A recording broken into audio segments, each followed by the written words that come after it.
All right, we'll get started. Thanks everyone for being here. Really appreciate your time. We have three main audiences joining us today. We have the Explosive Performance crew at One Life. We've got Team Jackson Clinics and some coaches from Vienna Youth Soccer. So really excited to hear this presentation and for everyone to be able to join us today. Really, I think what we're going to get out of this from the brain trust here, Mandy and Reese, who have been getting some great outcomes with the people they're working with in terms of ACL rehab and return to play. How can we work as an integrated unit with the medical side of this and rehab and the handoffs and transition to performance staff to have a great return to play experience for the clients and patients. So thank you all for being here. I'll turn it over to Dr. Mandy Cronin. Thanks, Mandy. Yeah, thanks for helping us put this together. I'm glad to hear that the Vienna Youth Soccer people are here, as my presentation is a little bit soccer focused, but not completely. So basically, I just taught an ACL course a couple weeks ago, so I had to kind of narrow down 200 slides into about 20. So I'll try to be brief, but we want to leave time for questions at the end as well. So just a little bit about me. So I got my bachelor's in kinesiology from UVA and graduated in 2016. I then went on and got my doctorate from Drexel in 2019, in which after that program, I immediately started at the Jackson Clinics, and I've been here about 6 years. I graduated the first as the first sports resident from the Jackson Clinics in 2023. And then I took over the sports residency coordinator role in 2023 as well. I'm also a certified strength and conditioning specialist, and I have clinical interests including ACL, soccer, and female athletes. So just a couple key stats about ACL rehab. There's about a 15% of overall risk of secondary ACL, meaning the same leg gets torn again or the contralateral side. But youth athletes have about a 30% chance of a retear, re-injury in the first 2 years after return to sport. And that's just devastating when you consider how long the rehab process is. So for you to potentially have to do that twice in 2 years is just awful. There's a 7 times higher risk of secondary injury if they return to sport prior to 9 months. We'll go into that a little bit. I think generally that's more based on people not having a good rehab experience and not gradually building up, making sure they're testing and getting cleared, as opposed to anything about the timeline itself. But we do know athletes who don't complete and pass return to sport testing have a 38% of retear compared to 5.6% of those who do. And just kind of a cool stat. So quadriceps strength deficit, a significant predictor in knee re-injury. So every 1% improvement in strength symmetry is associated with a 3% reduced rate of retear. So for phases of rehab, so I'm including timelines, but just remember that everyone's ACL journey is independent and that we progress phases based on criteria. And this is mostly assuming isolated ACL injuries. So meniscus repairs may slow things down in addition to other injuries they may have as well. So the phases here are preoperative, postoperative early stage, the acute stage, so 0 to 2 weeks, postoperative early stage subacute, so 2 to 12 weeks, postoperative mid-stage, 3 to 6 months, postoperative late stage, 6 to 9 months, and postoperative return to sport, 9 to 12 months. So the goals of the phase for pre-op, pre-op is a really important time for us to educate about the process, set expectations, get baseline measures.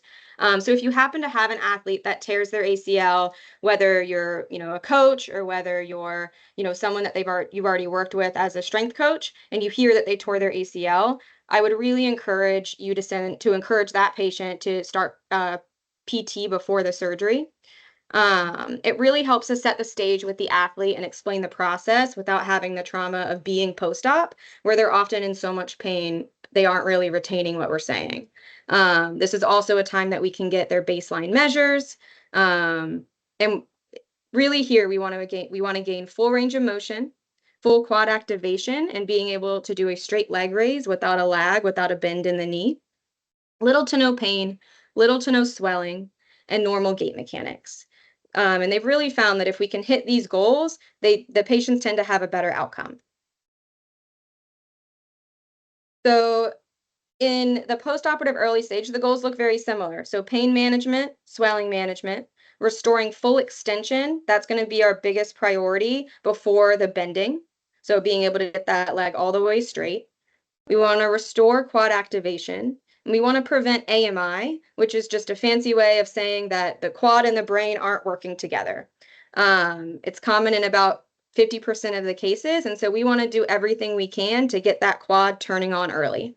And then we want, again, that normal walking. So my goals of my postoperative early stage, so now subacute 2 to 12 weeks, is I want to restore pain-free, non-compensated functional movements. So this would include double leg squat, RDL, a split squat or a rear foot elevated split squat, step up, single leg RDL, step down, and single leg squat. And I want to continue to gradually progress that isolated quad strength. Something I want to comment on here is my thought process between double leg and single leg exercises at different phases and how I personally dose them. At this point, I want to restore the motions of double leg exercises. However, I'm really not loading them too much at this time. I'm mostly just trying to get the athlete to get comfortable weight bearing through the leg, feeling the quad work, and not offloading to the other side. That said, as soon as the athlete can tolerate it, I would rather perform single leg biased or completely single leg exercises. In which case I am gradually progressing that load. I generally use the rule of thumb that if they feel more than 50% in the knee itself instead of the muscle, it's too advanced. The reason I don't like to load double leg exercises too early is because that would likely just result in offloading to the uninvolved side and increase that strength deficit of the involved side. When I'm doing single leg exercises, how I dose often depends on the athlete's training age. If the athlete does not have experience with strength training and is therefore weak on both sides, then I'm more likely to just have them do the same weight for each leg based on the surgical side, and then both will gradually build strength. If it's someone who was strong beforehand and they had a good training age, I will have them work at a heavier load on the uninvolved side because I don't want them to lose strength that they had. I want to maintain that as best I can and let that other side catch up. Once I see that the quad and hamstring symmetry is improving, I will start to shift to doing more heavy loaded double leg exercises as I do want the athlete to get comfortable lifting and producing the most force possible, but I'm still including a lot of single leg exercises. I'm frequently retesting the quad strength and the hamstring strength to make sure the athlete is both getting stronger and not increasing a strength gap. And then I'll adjust the single leg versus double leg ratio based on the data. So if I'm seeing that the athlete is closing that gap well, and I know that they're doing a lot of double leg exercises, I will continue with that because everything's moving in the right direction. Versus if we've been doing a lot of double leg and I'm testing that, and then I see that now that strength has increased or that gap has increased. Now I'm expecting that, okay, they're still offloading onto that uninvolved side. And so therefore I need to do more single leg exercises. Quad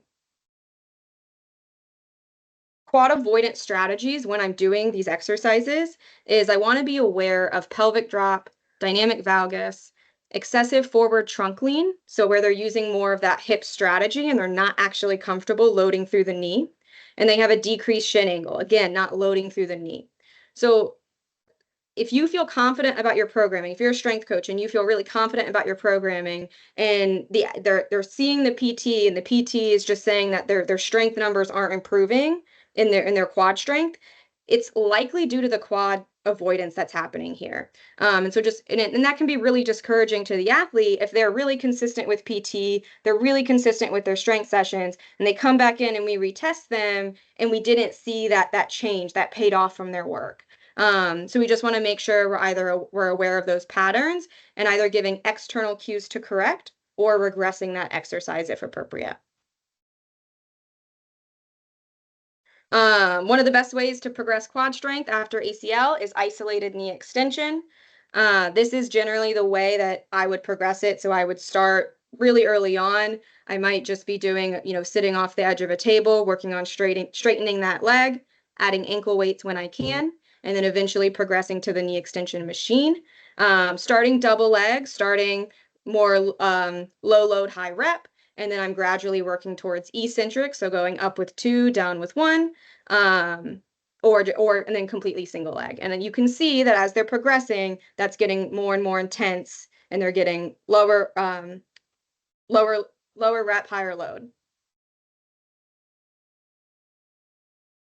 The other thing that's really important to understand is soreness rules. So as we're progressing the athlete into harder exercises, we want to be aware of increases in pain, as well as an increase in the athlete reporting tightness in the knee itself the morning after workouts.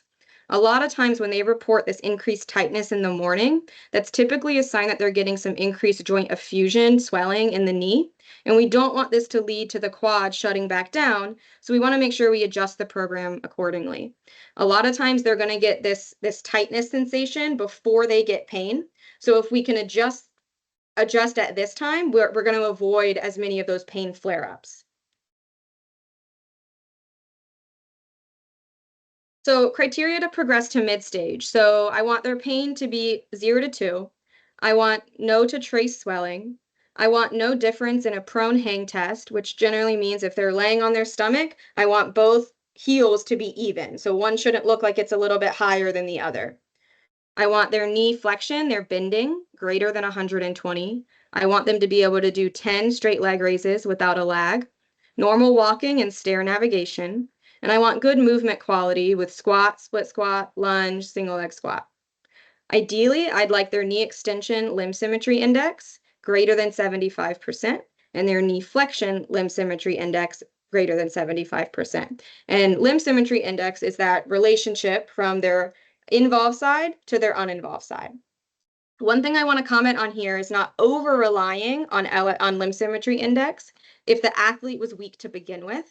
So I don't want to go into it in too much detail in this lecture, but typically I'm calculating peak torque, which normalizes the strength to body weight. And it's a better way to compare of like, is this athlete actually strong or are they just symmetrically weak?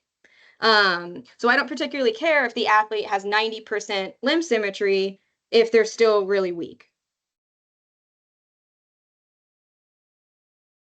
So goals of this phase is I want to continue to build strength, gradually shifting low rep to high load, return to running, plyometric progression, return to sprinting, starting to incorporate force absorption and deceleration exercises, low intensity pre-planned change of directions, and controlled sport-specific movement. So with soccer, this may look like we're getting them back into dribbling, passing, basketball, dribbling, shooting. So this is my personal return to run criteria. I Once they've met this, I like to give them a walk run program, either time-based or distance-based, depending on the athlete preference. So I want them to be able to perform diagonal bounding with proper pelvic control and knee control on landing. So I don't want to see that knee diving in. I don't want to see a big hip drop. I want them to be able to consistently perform a single leg drop landing from 12 inches. I want them to be able to perform single leg pogos, 10 single leg squats to a chair with good mechanics. I want them to be able to balance at least 30 seconds in a single leg squat, and that squat should be at least 60 degrees. And then I want greater than 70% limb symmetry index, quad and hamstring. And then the 2.0 number is the peak torque. And then if you don't have a way to measure that, being able to do a single leg press, 125% body weight is a good target. That is a 1 rep max, but you can use your rep max calculators to adjust if you want to do like a 3 rep or a 5 rep and calculate it that way. Particularly if you don't feel like it's appropriate to do 1 rep max testing. So this is just a good chart to look at of this is roughly how we would want to see that quad strength get better over time. So by week 6, we want about 60% strength, and then by month 6, you want about 85%, and then by month 9, you're looking at that 90 to 100%. Reese will go into this a little bit more as well, but this is really what it should look like. So you see at the start of surgery, rehab is kind of taking the front load, and then gradually that decreases as the training, and by this the training is more meant to be strength and conditioning, not training from a soccer standpoint or a practice standpoint. And then that kind of starts to take over, and so it's maybe I'm seeing the patient twice a week, and then I'm gradually decreasing my frequency as it gradually ramps up in frequency and intensity, with Reese or whichever strength and conditioning coach. So for me personally, what we've kind of been doing is once my athlete has gotten back to running, they're swelling, their irritability is pretty low. We're doing some like basic jumping and landing, and they're tolerating that well. Is typically when I'm passing that athlete off to Reese and gradually starting to decrease my frequency. Again, this all depends on the specific patient's insurance, and kind of where they're at for that, but that's generally what we've been doing. So criteria to progress to late stage, I want greater than 85% LSI on peak torque testing. Um, Same thing for if you have access to an isokinetic machine, or if not, then greater than 85% for 3-rep max on hamstring curl and knee extension machine. I want the athlete to be tolerating and performing sprinting, bilateral, and unilateral plyometrics well. I want greater than 85% LSI on single leg forward, triple hop crossover, medial, lateral, and vertical jumps. Vertical is going to be the one that comes back the latest. I want them to be tolerating low and medium intensity plan change of direction drills well without effusion, without any swelling. I want their wide balance greater than 94% composite.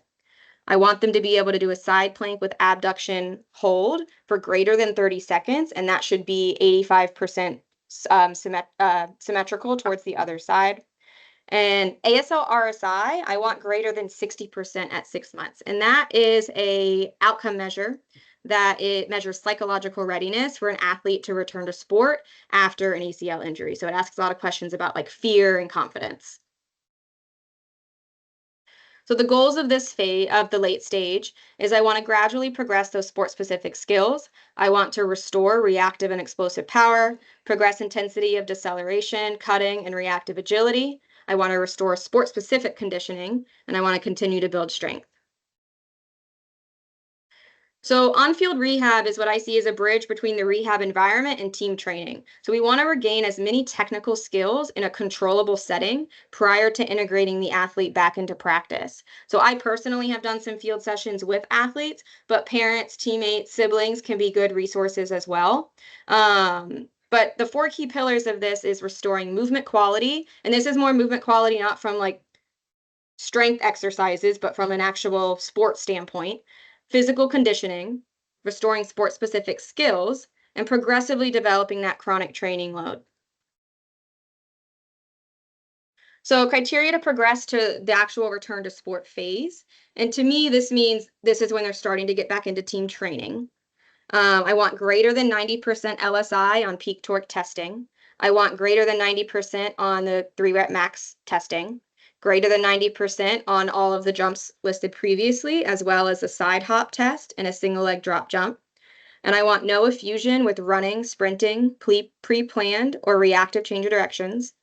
I want that ASL RSI to be at 70%, and I want them to be feeling good with the on-field rehab. They should be kind of itching to get back into practice because they feel good. And the goals of the return to sport phase, so 9 to 12 months, is building up that confidence in the team environment. A lot of times, like they'll feel really good on their own, but then when they get back into the team, then they might not feel as confident because their technical skills are maybe lacking behind, where they don't feel like the player that they felt like they were before. We want to build that load tolerance in sport. We want to continue to build that sport-specific conditioning and achieve that psychological readiness greater than 80%. So this is my personal return to sport checklist. This includes a lot of the stuff that I already went over throughout the phases. I've recently been integrating this. So basically the idea is they'll have one at the start of their rehab, and we'll just mark off the date that they passed the test as they're going through the rehab process. So as I go through this, I'm not going to go through all the details. You can always like look back at what it actually is, but this is what I'm looking for. So it has range of motion, it has balance, what I want to see for balance. It has what I want to see for quad strength. The one thing I do want to point out, by full return to sport, that peak torque should be 3.0. That's roughly equivalent to body weight. So if you're testing, if you're a PT or you're testing with the dynamometer, most people should be able to push out body weight, and that's roughly that 3.0 mark. Hamstring quad ratio, we want the hamstrings to be about 66, about 2/3% of what the quad strength is. The endurance stability test, we talked about the side plank with abduction. I also would want them to do a Copenhagen isometric hold for greater than 30 seconds and within 90% of the other side. For the Vienna soccer people, the Copenhagen is the #1 exercise for groin injury prevention. And then this is my functional test. So I have a single leg squat test. I have hop testing. Um, and then in Ashburn we have force plates now. So this is kind of what I want from a force plate standpoint with their counter movement jumps, double leg drop jump, single leg drop jump, hop testing. You'll typically see the strength gets normalized a lot faster than some of the power and kind of reactive strength measures do. Um, so those are, I would kind of expect around this point that maybe that's the focus, that we're still really trying to maybe get those last couple degrees of symmetry for quad strength and getting that power and explosiveness back, as well as the conditioning. Change of direction and agility testing, sport-specific conditioning test will just be decided throughout rehab based on the sport. For soccer, I might do like a yo-yo test or repeated sprint ability. And then this is my ACL testing program that I'm doing at Ashburn. So we do early, mid, and late stage testing. So basically, it can be really nice if you're not sure how your athlete is doing and you want them to just get some objective data to make sure that you maybe don't need to change your plan one way or the other, just to make sure you're really achieving those parameters and those goals that you want to be. So if you're interested in having an athlete do this, you can always reach out. I'll have my contact information at the end. But yeah, that's something we've been offering over the last year.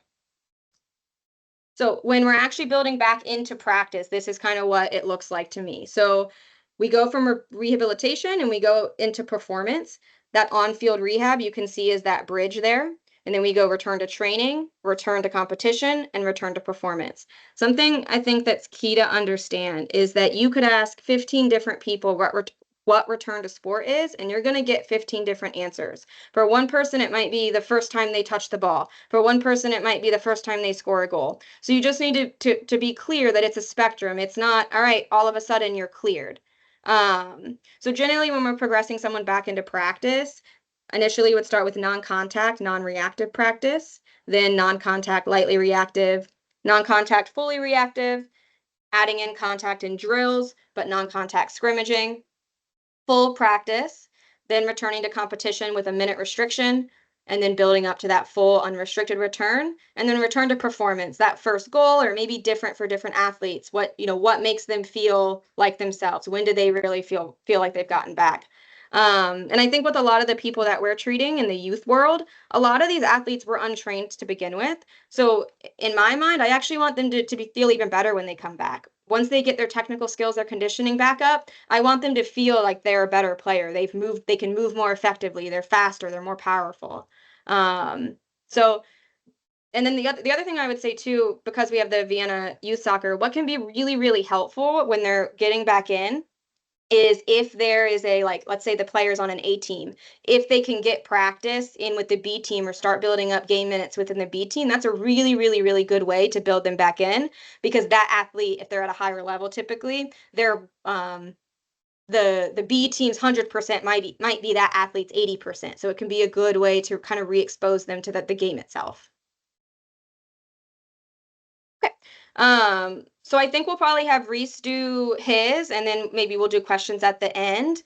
Um, and this is my Instagram. It's my soccer specific Instagram. It's new, so I'm kind of still growing it, but so there's not a whole lot there. And then my email, if you have any questions, it's just acronin@thejacksonclinics.com.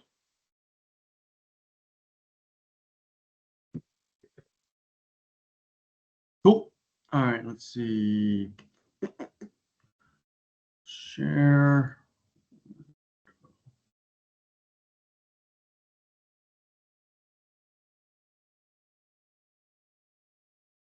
Cool. All right, can everyone hear me and see me? Yep, looks good. Awesome. Cool. All right, great job, Mandy. So I got a lot of stuff, same stuff she has. So I may be going pretty quick through the slides. So that would be the reason why I don't want to bore you guys. So a little bit about me. I've been with Explosive Performance for 14 years now. I went to Virginia Tech for pre-med and exercise science. Also interned in the athletic training room and strength and conditioning room there. After that, started working with the company. Also did an internship at George Washington University in DC. Kevin's also had me come along, help with the Spirit, help with the New York club as well for the women's league. So we've had a lot of opportunities there, and also going to the Olympic Training Center to learn a lot of rehab processes, other training systems, and stuff like that. So we've taken a lot of that information and incorporated into what we do. And I mean, today, again, I just want to optimize everyone and answer everyone's questions that you guys have. So again, this is bridging the gap between rehab and performance. But again, I'm going just a basic overview or outline. I want you guys to ask me and Mandy at the end more detailed questions. That way you can get what you want out of this. All right. So like Mandy was saying earlier, it could be insurance limitations to why someone is seeing you. So that's one thing, especially you Vienna coaches, like definitely know the outline to your athlete. Are they done with PT because they ran out of insurance? Because if that's the case, they probably didn't pass any of the tests that Mandy wanted, and they're not specifically cleared at all. So again, they may say discharge, but doesn't mean cleared. Ideal recovery, ACL tear, again, it's 9 to 12 months. But again, what Mandy was saying, the first 0 to 3 months, they're seeing her 2 to 3 times a week. And then following that, that's when we start to transition slightly. They're seeing her twice a week, me once a week between that 3 to 6 months. And then 6 to 9, now we're flipping it the other way, where she's just maintaining range of motion, testing them each week, making sure that those numbers are improving. And they're doing more of the loading on my side twice a week. And then return to game at 9 months again. That's a best case timeline. We both had clients that it was maybe at 14 months. And again, that's due to if it was a clean ACL or if she tore up PCL, MCL, LCL in there, or even meniscus. So again, everyone has their own situation. So again, don't stick to the timeline. Stick to the stats, okay? So stick to the numbers. That's what's going to get them through and have them return the best way, all right? So again, that's just the overview of timeline of what we're trying to do throughout those 12 months. All right. And then once we get through those and we say return to play, when I say return to play, that's them returning to contact. Okay. So they've done all their hop testing. They've done a couple of their force plate testing, quad, hammy strength with Mandy. Now, with me, I'm doing a lot more of making sure that they're strong in the weight room. They got endurance. They're moving well. They got core strength. Because again, at the same time, I think a lot of people forget, like, these people that are injured, and this is any injury. If it's 9 to 12 months, that's 9 to 12 months that someone just got better than you. Okay. So if someone was not as good as you on the field, they're way better than you by now. Okay. So not only are you trying to get back to where you were before, you also need to make up ground that you missed. And I think when it comes to when you get put back on the field, you've got to remember that. All right. These kids have been nonstop for 9, 12 months now. And now you're just getting in there thinking you can keep up, even if the minutes are restricted. Your body hasn't taken contact or maybe worked at those speeds when we start to actually react and try to keep up with our peers. So knowing that, I'll return to play my standards. And this is just through years of experience and data, to be honest. Every kid must be able to trap bar deadlift. So males, 225 for 5, females, 185 for 5. I do get some smaller athletes, like my 13-year-olds. I'm not going to ask that from her. So usually if they're, let's say if they're 100 pounds, I'm going to have them have a goal more of 1.5 times their body weight. So that'd be maybe like 150 for 5 reps. Okay. And then that way we got a lower pull covered in our movement. So something hip dominant. Rear foot elevated split squat, males, they got to do 100 pounds for 5 reps. That's 50 pounds per arm. Females, 35 pounds and 35 pounds per arm, 70 pounds total. All right. And then we get into our core testing. All right. Plank, they got to hold a plank for 4 minutes. Side plank is 3 minutes. Okay.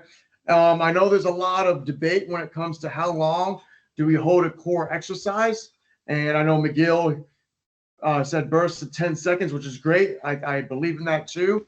But the Olympic Training Center, God, it might have been 10 years ago now, actually ran a few tests. And the results of their test was if you were able to maintain or reach these numbers of 4-minute plank and 3-minute side plank, they saw a reduction in injury by 90%. So your chances of re-injury was less than 10%. And if you're a healthy athlete and you met these standards, again, your chances of getting injured was reduced by 90%. So just that data alone, I'm going to make you do those tests and reach those standards because the data is just too good to ignore. 1 mile run, sub 7 minutes. Okay. That's pretty easy to do once they get in shape. And it holds them accountable to maintaining any type of running protocol that the PT may give or Mandy. Okay. And then the next one, I want some sort of endurance of side to side or change of direction. So they got to do a 300-yard shuttle down and back 25 yards. So down 25, back 25 yards. You got to do that 6 times. So down and back is 1 rep. 6 of those reps in under 1 minute. Okay. And then you'll rest for 2 minutes, just complete rest, and then repeat and get it done under a minute again. Okay. So those are my return to play. When I have athletes meet these standards, I know that they're strong in their lower body, strong in their core. They've got endurance standards met for the mile run and for the 300-yard shuttle. Okay. So I know when they are going back to contact that they are prepared to handle demands of it at the beginning. Because again, when they come back, we're going to do some progressive load with their minutes, but at least now we know structurally and integrally they are ready for it. Okay. Because again, being conditioned non-contact versus conditioned contact are 2 different things. So if they're ready like this to go into contact, you'll still be surprised how worn down they get just from all the body contact when it comes to chasing down a ball or bodying up someone like a basketball if you're boxing out. So that does take a toll on the body. So again, return to contact practice, being progressive with it. We start maybe one practice a week. So if they're practicing, let's say 4 days a week, we'd tell them to pick 1 practice or 2, depending on, again, who the person is and where they are, for contact. Okay. And at the same time, let's say if they're doing 2, it would be ideal to have a non-contact practice in between the 2 contact practices. That way they got a little bit more time to recover as well. So definitely try to avoid the back-to-back days of contact. Sorry, my phone keeps ringing. All right. And then over the next 2 to 3 weeks or 4 weeks, again, depends on the athlete, start adding additional practice. So maybe first 2 weeks, we're going 1 contact practice a week. The next 2 weeks, 2 times, and then maybe we bump up to 3 and then up to 4. Because again, in the soccer world, you're practicing 4 or 5 days a week. So while we're doing that, we can see how the athlete's coming along. And then we can also add a minutes restriction on the weekends for them. And usually it'll be something simple as, hey, start off, you're going to maybe do the first 10 or 20 minutes of the game, and then that's it. We're shutting you down from there. All right. Again, criteria for progression, we're always looking for swelling.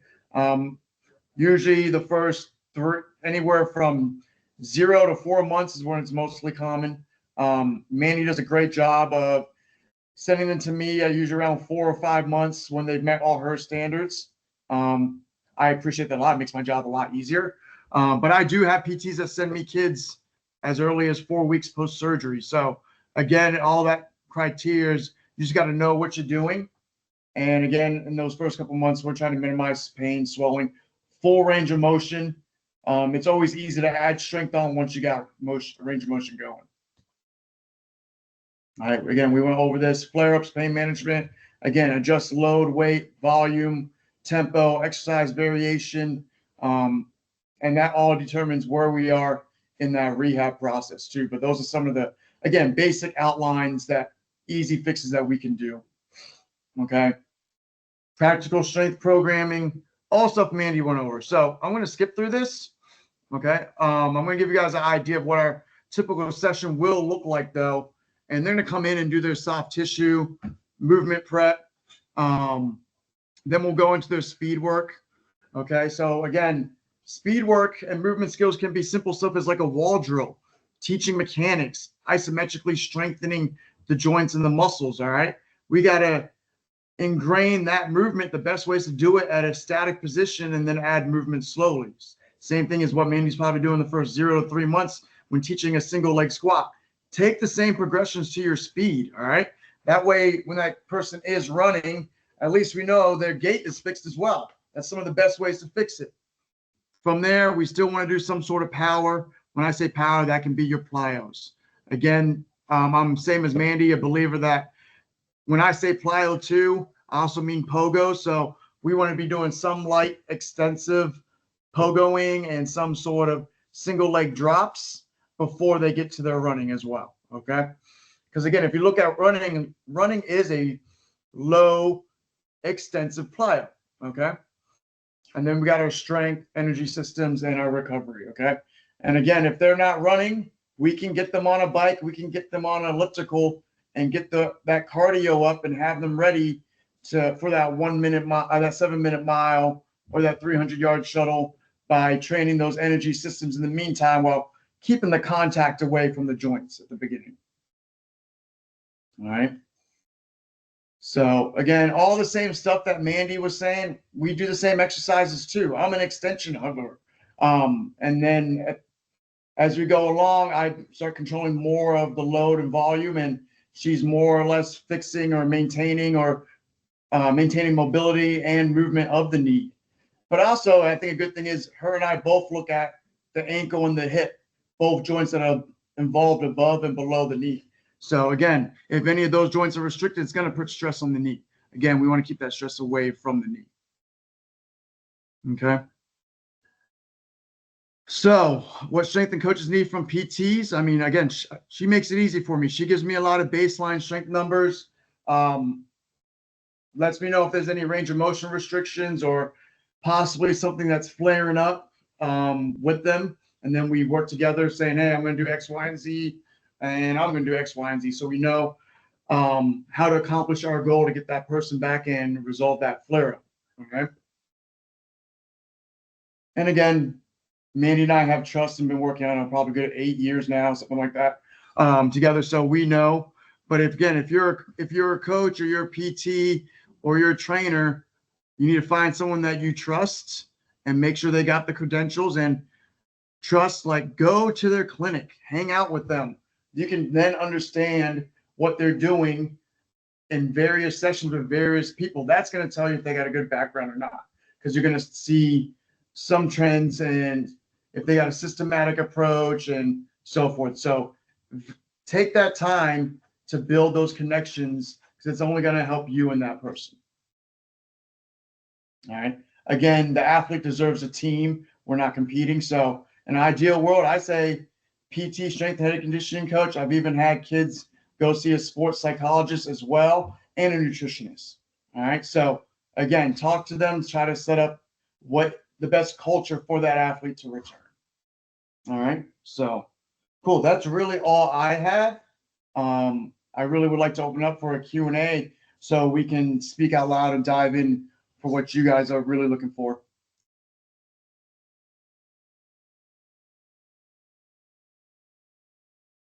Reese, I'll kick us off, and please, everyone else, feel free to chime in. You can raise your hand, use the chat, or come off mute like I did. But unfortunately, Reese, we've seen some not so great examples. I think one of your videos was one of those.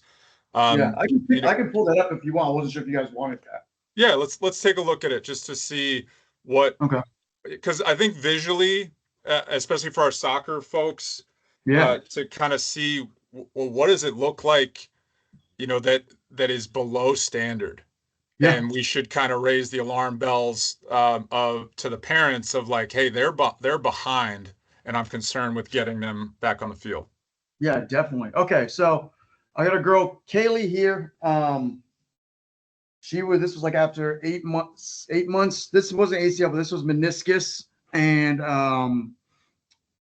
MCL. So she came to me. She played for FCV. She actually went to William & Mary for 4 years. Her mom is actually the coach there at William & Mary. And then she played in Ireland last year. So she's done playing now. She's actually a grad assistant at Arizona for them. But this was her being cleared from another PT, not Jackson Clinics, somewhere else. And this is what I saw. There we go. Go whenever you want.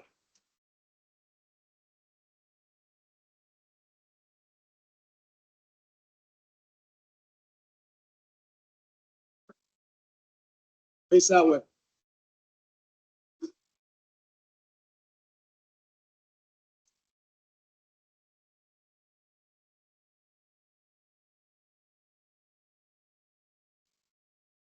Right leg.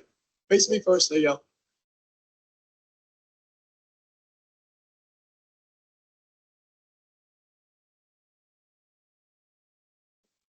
Okay, so first leg was the bad leg, the surgery repaired leg, but even her good leg wasn't that great. Okay, so again, that was her being cleared or discharged. Okay, and that's when I even asked, like, hey, does she have any of her hop testing? It's just some of the basic ones, and she was not even gone through that because that's not even, I guess I don't think that's even a requirement. But again, a good PT has those standards in place. All right, so. Obviously, I gave them my feedback, and then this is what is good, and this is what is clearing. Reese, can you go back to that last one? Sorry. No, you're good, man. Mandy, what are you seeing here that's the huge red flag? Go whatever you want. Yeah. Yeah, so that goes back to when we were talking about that excessive hip strategy. So you can see when she lands on that left side, she's not loading through the knee at all. You're not really seeing that like soft bend. She just sits back with her hip and she lands very stiff. Like it almost looks like it just shoots up her system. And additionally, it's just really wobbly, right? There's not a lot of stability side to side. Those are the bigger things I would say. I would guess this person cannot pass your single leg squat test at all. No, I bet she's probably at like 60% quad symmetry. Yep. Thank you. Go ahead, Reese. Sorry, we'll go to the finished product now. Yeah, no problem. I thank you for bringing that up, Kevin, because it also brings up what Mandy was saying earlier. The reason why we do that test, because it tells a lot of those quad avoidance strategies that she was saying. So like the hip hiking, the valgus, the hips not dropping either. We also look to see if there's rhythm and if they're landing in the same spot. Because if they're not landing in the same spot over and over again, then we got that trunk lean forward and sideways. So again, all that quad avoidance strategies that Mandy brought up, that's a testing criteria for us when we do that test. You're either doing it or you're not. And that's how you earn your points. So now you'll see her. So for our sport coaches, I mean, anyone with eyes, we can see that doesn't look good. And I think that's where you start asking questions with the parents. Go ahead, Reese.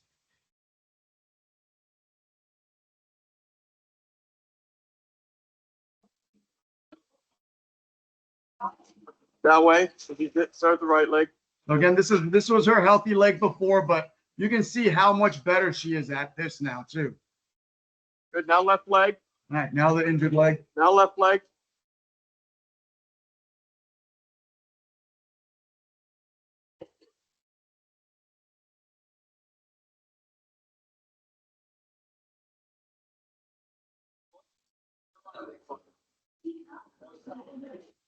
Good. So that's what allowed me. When I saw that, I was like, "Oh, you're good to return to at least non-contact." And then we started progressing her into the contact because again, they didn't go and see, actually, they went and saw, actually, now I remember, they saw Liz here. So she cleared her hop testing with Liz, and then she cleared that with me, and she went back to non-contact, and we progressively loaded her back into contact through my testing standards. And I think back then Liz might only had like quad isokinetic testing or something like that. But also, so first, before I move on, give me any questions on that, or Mandy, anything you want to speak on that. I just think it goes to say that, like, you know, she'd already gone through 8 months with the PT, and they discharged her. And I just think, you know, if you're the Vienna youth people and you hear an athlete tore their ACL, I just would really encourage that you encourage them to find a PT, or whether it's me, whether it's, you know, Phil Forsyth. We have a couple in the company. We're about to start putting out something that says like ACL specialists on our page, but that someone, you're really seeing someone who is a sports PT or has a good experience level with ACLs, because not every PT is trained at this level with return to sport. Mandy, I see a lot of stuff, and this isn't our world. Our world is more like the functional type movements, you know, you're squatting, lunging, jumping, cutting, things like that. Um, Right. and not really machine based. But I see lots of posts and more from the PT side on just the absolute importance of quad strength. And they're kind of, it seems like they're trying to de-emphasize you know, balance training and squatting on a Bosu and, like, you know, things that are kind of functional and involve a lot of different moving parts, Yeah. literally, that they're trying to be like, no, get the quads big and strong. What are your Yeah. thoughts on that? Yeah, I completely agree. I think people kind of liked the idea of Bosu because they thought that it was helping build like proprioception and just kind of your body's, I guess, stability. Um, but in reality, I don't use Bosu balls at all. For my ACLs, the only time I might use it is like really, really, really early on, if like to work on that offloading with the squat, because they can feel if they're leaning to one side versus the other. But I would never do strength. I would never like put a weight in someone's hand when they're on a Bosu ball, because to me, it's like I'm either working on balance or I'm working on Yep. like strength.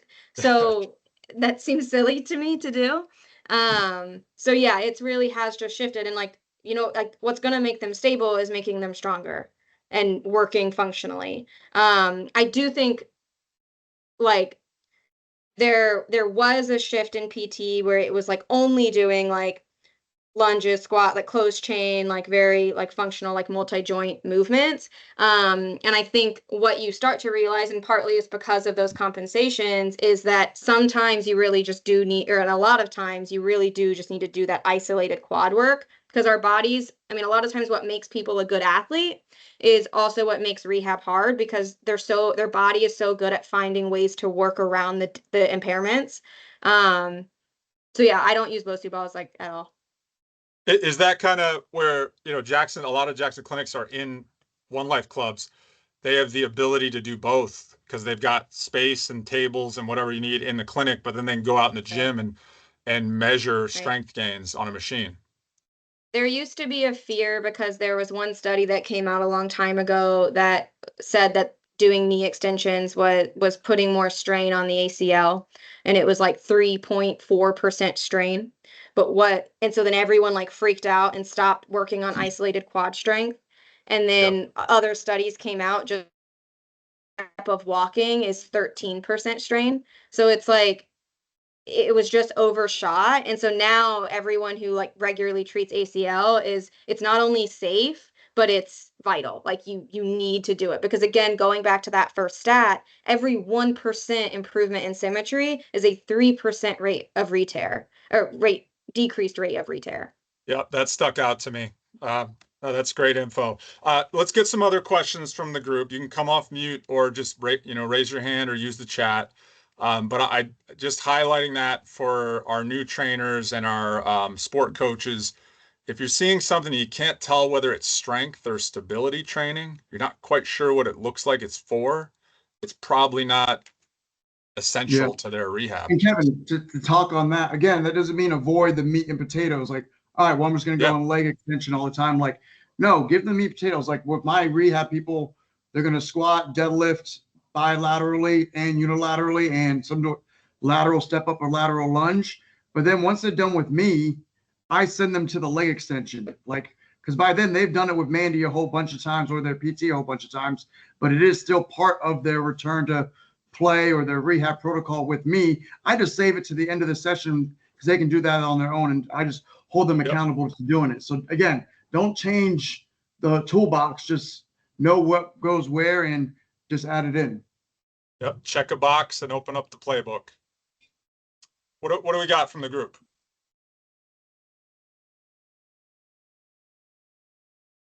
Hey, it's Michelle. Thank you both for the presentation. A lot of quality information. Reese, with regard to, once an athlete is cleared for contact, like how long do we keep mixing up non-contact days with having regular contact days? I've seen anywhere, depending on the kid, like 4 to 8 weeks. Okay. And then once we start playing them in a game, it's important for them to start, I guess, with the limit restriction. Yeah. Like you run them for the warm up, and then if they're playing, then from warm up they need to start the game. Yep. And I always recommend they start the game. Or if they start the second half, then make sure at halftime they're getting a good warm up in. I also at the very early stages, I try to avoid or tell them, because I know a lot of coaches do like to do this. They'll have a kid play 20 minutes first half, 20 minutes second half. And so if I got a kid coming off an injury, that's a lot of stress on the knee to have. Now you got to re-warm up that knee because you just sat for 25 minutes or 30 minutes because you sat the last 25 of the first half and then halftime. I rather have good quality warm up, get good quality minutes and then instead of splitting up the minutes and having them hopefully warm up really good a second time, which is very unlikely, I bet, just because the kids' attention spans and so forth, and then still play well in that second half. I think we're just putting the athlete in a bad situation when we do that in these beginning stages.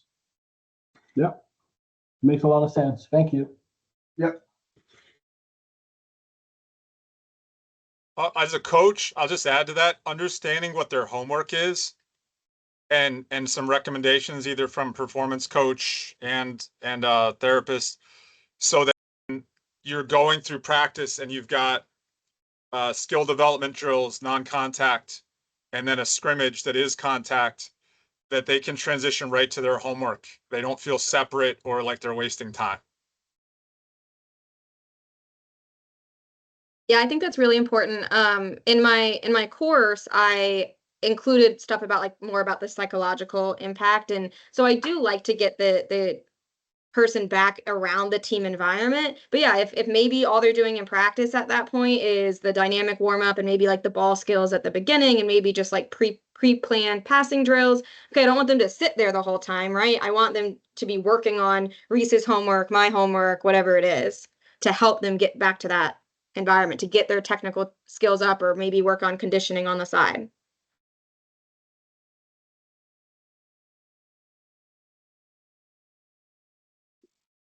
I have a question with the return to practice and return to contact. So you said you start with like 1 to 2 days a week with contact, maybe having some non-contact practices in there. But are there any certain criteria you want them to meet after like a contact practice, or any green flags that tell you that it's okay to up the frequency or add in some non-contact days? Yeah, I mean, soreness is a big predictor of it. Obviously swelling that can occur too, because they're cutting harder. It's a little bit more reactive than anything we can simulate. That's mainly what we're looking for out of that. And stiffness too, because I mean, you've now worked with that athlete for 9 months or 10 months or whatever, and you saw them when they were stiff at 3 months, and work out of that stiffness. So I've had kids like maybe they've done 1 or 2 practices that week. And by the end of the week, even though they're 10 months, they look like they were at 7 months. So that's, again, just having a good photographic memory and paying attention in your sessions to what you truly to what your athlete's doing. Mandy, your thoughts on that? Yeah, yeah, I mean, I agree. It's just paying attention to how they're feeling and using that soreness. So I kind of went through it fast, but if you kind of looked at that soreness rules, it tells you like what you should do based on how they're feeling. And so like, let's say they were really, really, and we're not talking muscle soreness. We're talking, well, I'm not talking muscle soreness. We're talking like knee soreness. So it says like, okay, take 2 days off and then drop down a level. Or if it was just, let's say, sore in the warm up, but then it went away, it's okay, you can, take 1 day off, stay at the same level, and then you progress. Okay, now they do that non-contact or contact practice. They feel great. Okay, then maybe now that next week, that's when you add in that next contact practice. Thank you. Mhm.